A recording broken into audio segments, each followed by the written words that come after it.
Wow, you're going to love today's. If you live out in a small town and more country, more rural, I've got an agent on today, Sarah, who has some great insights of how she, in her first year, 26 deals in her first year. Now, the average price point was $160,000. So she was busy working her little tail off for sure. First year in the business. And you'll be intrigued to hear how she does it, her mindset, and how you could benefit from that. So stay tuned. Welcome to Real Estate Riches, where Kathy Byrnes empowers realtors to achieve the success they've always dreamed of. Starting her career at 55, Kathy built a thriving business that offers the freedom of time and financial independence. And now she's sharing her journey to help others do the same. Whether new to the industry or looking to level up, this channel is your hub for proven strategies, inspiring stories, and the tools you need to grow your real estate business. Join Kathy each week to explore global opportunities, successful systems, and expert insights to take your career to the next level. Get comfortable, pick a video, and start learning. Your journey to success starts now. Everybody, it's Kathy Byrnes. Welcome to Real Estate Riches. I'm here today with Sarah Kubus, and I'm excited to introduce her. So, hey, Sarah, how are you? I'm doing great. Thank you. Great. So we talked a little before this, and I'd love for you to tell the audience here, a little background about you. You're newer in the industry, about 3 years. So give us a little history on how you even got into it. Okay, so I was a math teacher for 9 years. I spent most of that time teaching high school math, and it was not what I was expecting when I went into it. Let's just put it like that.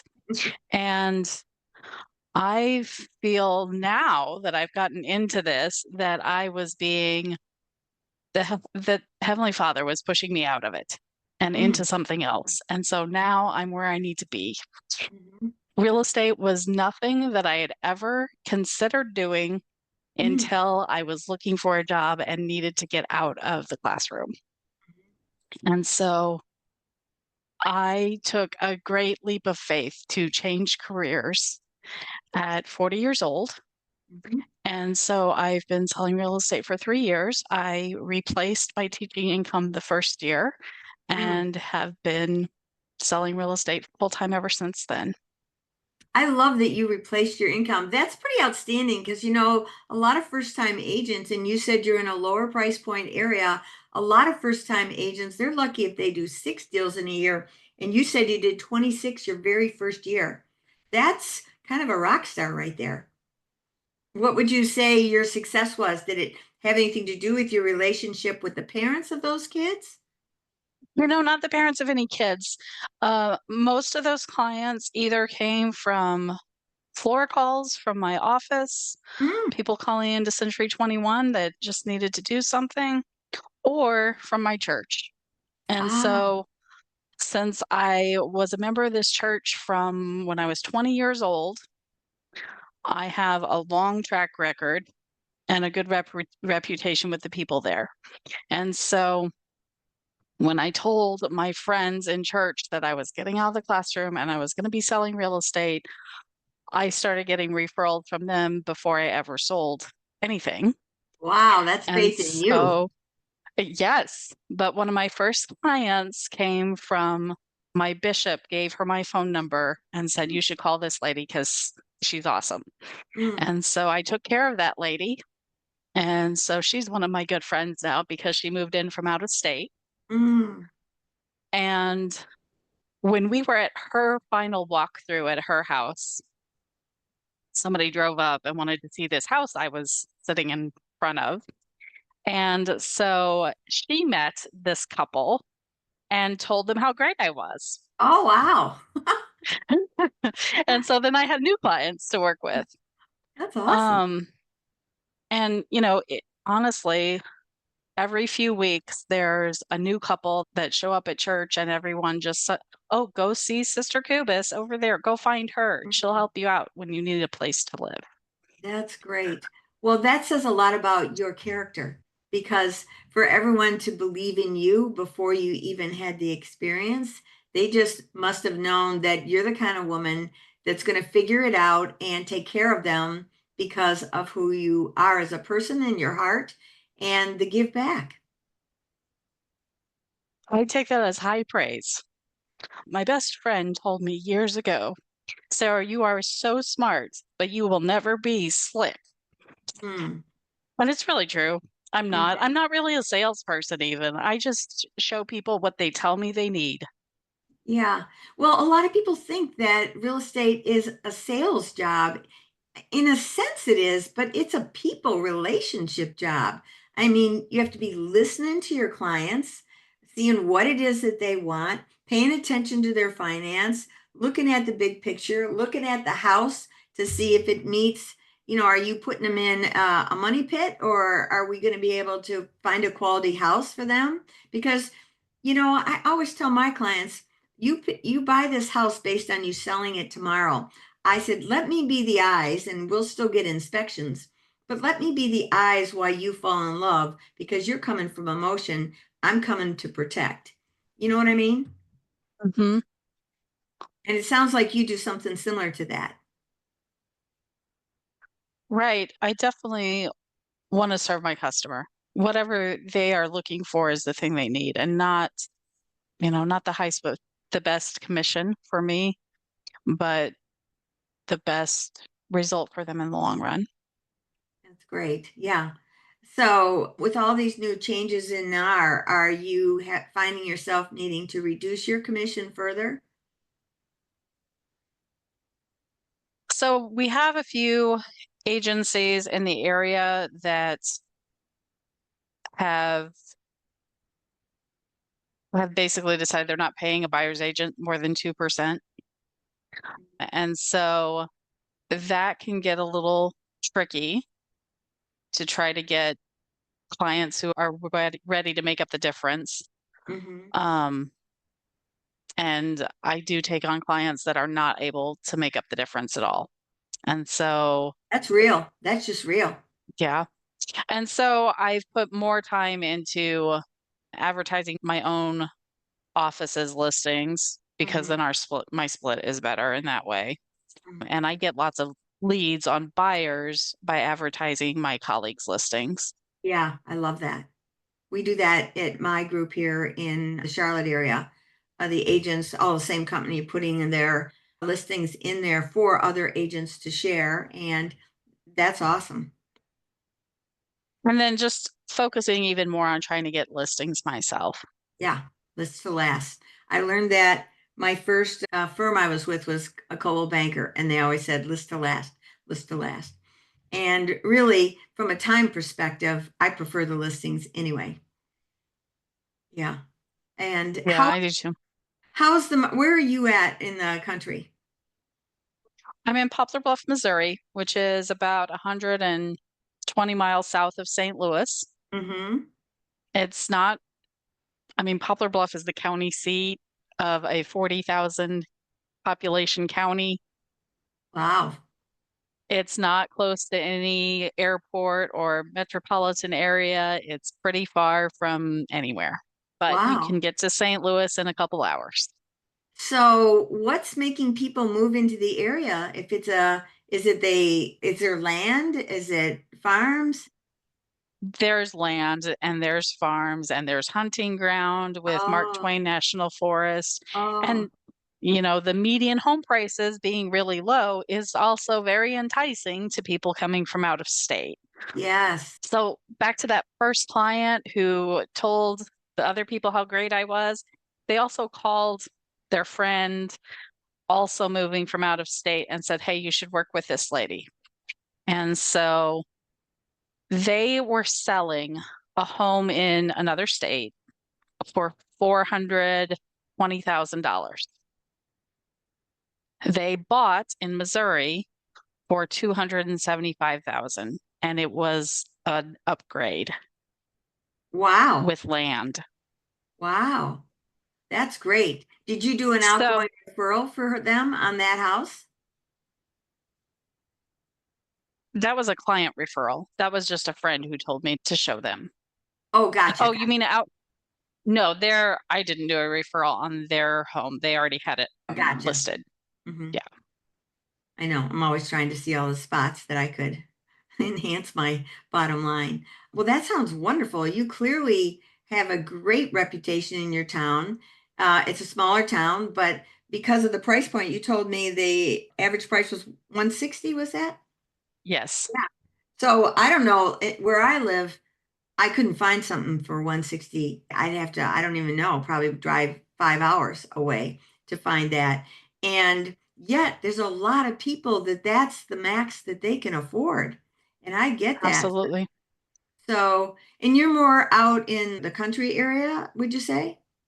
So Yes. that makes sense. And they probably have, what's that loan that you get 100% finance? It's a rural kind of loan. Can you do that there? USDA. Yeah, Oh, yeah. absolutely. Yeah, there's not a Ooh, house that, so the house has to qualify, but the right. location qualifies. Every location within 7 counties. Wow. Yes. So that's a real selling point as well. If Yeah. that's what they need, absolutely. Yeah, And yeah. there's even a grant in one of the towns. They will pay, assuming you qualify, right? And there's all of these things, including you have to be below a certain income, but have Right. a higher credit rating. Mhm. If you qualify, you can get a 25% down payment for the price of the house. So you're buying a $200,000 house, they'll give you $50,000, Oh my gosh. Well, but you have to that's, buy in this specific zip code in Doniphan, Missouri. I think that would be worth considering. I'm sure there's a hold time on it too, right? Or no? It takes about 60 days to close. And if you mean how long you have to stay in the house, you have to stay Yeah, there 5 years. that's what I was thinking. So what? Yeah, In 5 years, it probably appreciates, right? right. So, And you know what? If you don't stay 5 years, you only stay 3 years, they'll prorate it.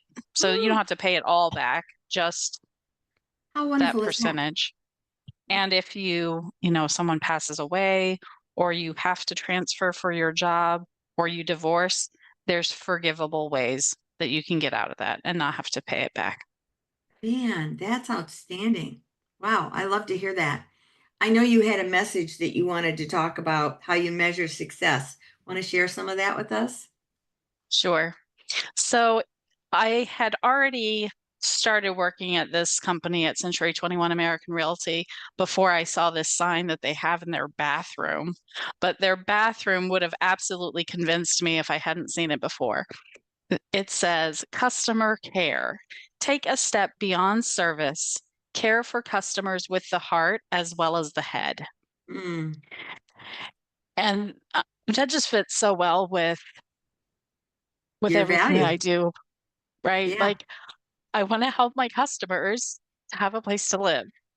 I yeah, didn't go into teaching for the money, and I didn't go into real estate except that I needed to make some money for my family, yeah, right? yeah, So I'm trying to help other families as I make my own living. yeah. That's wonderful. It's a great mission. I love all that. And we talked a little bit about social media. You're on Facebook, but you have a lot of people, 5,000 people you've got connections with on Facebook. That's great. And you said you're only doing a little bit with AI. And I think I mentioned that I'm going to encourage you to do more, only because you'll be able to help your clients. And a lot of agents don't know what they don't know about AI because they're just dipping their toe in. And maybe because of your location, it isn't as important right now. But if you were the leader in your area, you could empower them. That I do this once a month free webinar on teaching agents how to do it. I don't charge. I want my fellow realtors to be able to compete and do a quality job for their agents because there's a lot of people that are going to be doing this AI in every aspect of their business. I do, but I do it because I love it. It empowers me and I know that I can help my clients better. I'll give you an example. I had a neighborhood where a past client of mine, I sold them the house and they're ready to sell. They've been there 4 years. And in 2021 in this area, there was such a frenzy on buying houses. They paid 75,000 over list on that house to get it. Now Wow. it's a higher price point, and but they've only had it 4 years. And they also put another 120 into the house. So now we're almost at 2,000 or 200,000, right? that right? Did I add up? Anyway, around 200,000 that they've got into it. Yeah, short. So anyway, I'm thinking, shoot, and you add in the commission, and I'm only charging 2.5, and we're giving 2.5 on the other side. So there's another 5%. And the house is being listed at $1 million, a little over $1 million. And I'm thinking, oh boy, is she going to just take a beating here or whatever?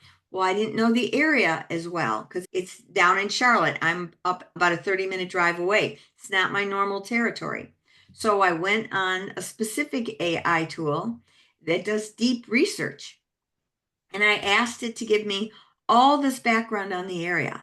I wanted to know all the ins and outs of what made it special. This particular street was supposedly a coveted street to go on, but they're all older homes and they're like, versus Charlotte is new, all up around the lake, whereas down in Charlotte, it's older homes, 1949, 59, 69, right? And this is a coveted walkable area to a place where everybody wants to be if you like to be in the city. I don't, but they did. Well, anyway, I didn't know the area that well. It really educated me on the area. It also educated me on price points to expect, what I could expect for the square footage price as an average, which was a start. Then I went over to my MLS. I printed out all the listings that had closed in that neighborhood and were active and under contract. Every single one, I did it as one PDF as a printout. I was able to upload that into ChatGPT, and I've already trained it to know my style and different things. And I said, I want you to give me a quick CMA on this based on these homes. Here's the address of the house that I've got. I uploaded all the repairs that they had done. I gave them the previous MLS sheet so they could see it. I uploaded the repair disclosure that they were doing for now. I said, so now you can see the benchmark on the house. Here's what the repair, the disclosure is. Here's all the repairs. Here's all the homes. Now give me another analysis on it. It did it on a spreadsheet for me, broke it all down. And I said, okay, that's great. But now I need to narrow it down to actual homes that are within the range of that size house and in that size lot. So we narrowed it down to 9. So now it did it. And I looked at it and I said, you didn't take into account concessions because that's a piece of it. So take the concessions off. And I told it it's an exceptional appraiser specializing in the Charlotte area, specifically in that particular area. So that, and I wanted you to do the plus and minuses just like an appraiser does, right? For bathrooms and garages or whatever. So now I got a great picture of what this is. And I just did it back and forth, back and forth. And I knew that the numbers were right because I could see how it justified it. So when I went to my clients to present to them, because they had a number in mind and it was higher, and I said, we can do your number and it'll sit on the market. We can do this number and I feel strongly that we'll get multiple offers. So, and it validated it for me. And she was blown away by that. Now, did that save me time? It didn't necessarily save me time. It actually was probably about the same amount of time I normally do on comping a home, but it validated everything. So I knew that I could justify it to an appraiser. I could justify it to the agent on the other side. I could justify it absolutely to my clients. And we had a plan of action of how we were going to go based on their goals, which was to get a higher dollar and kind of force a multiple offer situation by making it lower. And I was blown away, and I've shared this with a bunch of realtors, and now they see how because a lot of them don't know how to comp a house. And you get into probably where you're at, it's apples and oranges. First, you got to figure out your land, then you got to figure out the value of you've got complicated ways to do it, but you can have support to back it up, which is great, which makes you another whole level higher than someone else that might be you're competing against. Doesn't sound like you have too much competition there. Oh, there's agents that do a lot of business here. Mm. So, well, that says your market ebbs and flows, which is good. Does that make sense to For you, what sure. I was just talking about? Yeah, that sounds really fascinating. It is. It's very, especially a math person like yourself, if you want to all the different variables, for me to see it on a spreadsheet, because it said to me, do you want me to put this on an Excel spreadsheet so that you can present it? I said, yes. So it gave me a link for an Excel spreadsheet that I was able to just open up in Excel, print that out for my clients. And it said, do you want justification on these numbers where we can help the seller understand it? I said, yes, I do. It gave me that. And it said, would you like some ideas for marketing on social media that is SEO and platform qualified? I said, I want all of it. So it gave me, and it also did a description for in the MLS. That's amazing. I'll tell you, my AI use is very minimal compared to everything you just described. But what I have done is I take an MLS listing, I feed it into AI, and I say, make me a Facebook Marketplace ad that's engaging for this MLS listing. And it does it. And it puts in little pictures, like it'll have a tiny little house next to the address, and I'll have a phone next to my phone number and all these things. And then I'll read through it and I'll say, oh, you forgot to say this, and it'll put that in for me. And then I'll put that on Facebook Marketplace. And then I've had great responses, including one person that said, oh, well, I'm not really interested in this house. You made it sound amazing. I want you to list my grandma's house when we get ready to sell it. Oh, wow. So, I love that. You know what? I have never used Facebook Marketplace. Do you use it all the oh, time? well, I do. I do use it all the time. I never think of it for a house. I think of for my son does it for all kinds of stuff that he sells and buys. And it never dawned on me to put a house on there. That makes sense. That's definitely where my buyers come from. It is? Um, yeah, yeah, absolutely. So there are a few agents in my office that also use Facebook Marketplace, but the ones that don't, whenever they get a listing, I automatically make an ad for them too. And so Wow. I get those buyers. Mm, And it just depends on the house. Sometimes I'll get 100 hits on it within a day, and sometimes I'll get 5. wow. But if it's a price point that people can afford, or it's Right. got land, or it's just really appealing, I'll get lots and lots of traction, So lots where of does people looking. Facebook Marketplace go? Only to your local area? So you have to be in the right Facebook group to be able to get it out to those people. Typically, it's going to be in your local area.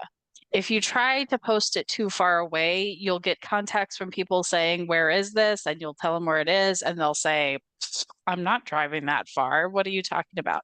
So you have to put it where it belongs. You Okay. know, Okay. you probably have to advertise it in the right county, because if somebody is trying to relocate, they're searching in that county. They're not Sure. searching all over the country for your Right. house, at Right. least not where I live. That makes sense. So for me, I'm in Charlotte area. The Northerners search our area. So I try and reach out to them only because, and I do that through Facebook ads. No, yeah, Facebook ads, but not Marketplace. So I do the ad and where you can pick your target market. And I asked ChatGPT, I just learned this, to ask like, give me a description who the perfect buyer is for this house. I'll put in all the information and I'll say, where do you think they live? And it'll give me ideas so that I can do some of my ads that way. That's what I mean, how interesting it is. It helps you get creative. And I'm thinking with you, I see you being creative already. And I can see you utilizing it more than you have and getting even better results. I love this tip that you just gave me about the marketplace. So I'm sure our listeners are going to benefit from that as well. Well, that's great. Any other words of advice you want to share? Sure. So I'll tell you the best advice that I've heard, because when you are in any business, you're going to have to budget your time and figure out what's the most important thing to do.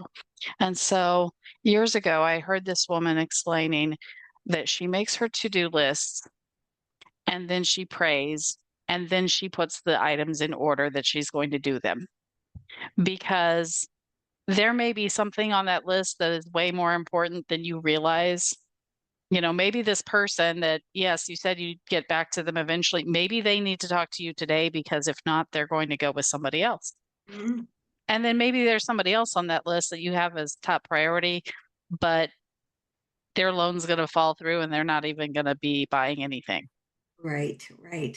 I, So write down your list because you know everything that's got to be done, but then let the Holy Ghost tell you what to do first, and then you'll know that you're doing the Lord's work. yeah, I love that. I love that, how you're incorporating your faith in every part of your life. Yeah, I'm the same way. Believe it completely. Well, thanks so much for being on here, Sarah. You've been wonderful. I appreciate everything, all your insight, and we'll have all her information on here, everybody, so that you'll be able to reach out to her and come check out the rest of the videos here on the podcast. There's some great information from other talented agents just like Sarah. So check it out. See you on the next one. So thanks for joining me on this episode of Real Estate Riches. Wasn't that great? I'm sure you got a nugget or two. I know I did. So if you liked it, please subscribe below, share it with everybody, make some comments. We really find that invaluable. And if you're thinking that you would love to talk about this a little bit more, let's schedule a business strategy call. I'll have the link below. And let's see if we can't mastermind together and see if we can empower each other. That would be great. So until next time, signing off. Hope to see you on the next one.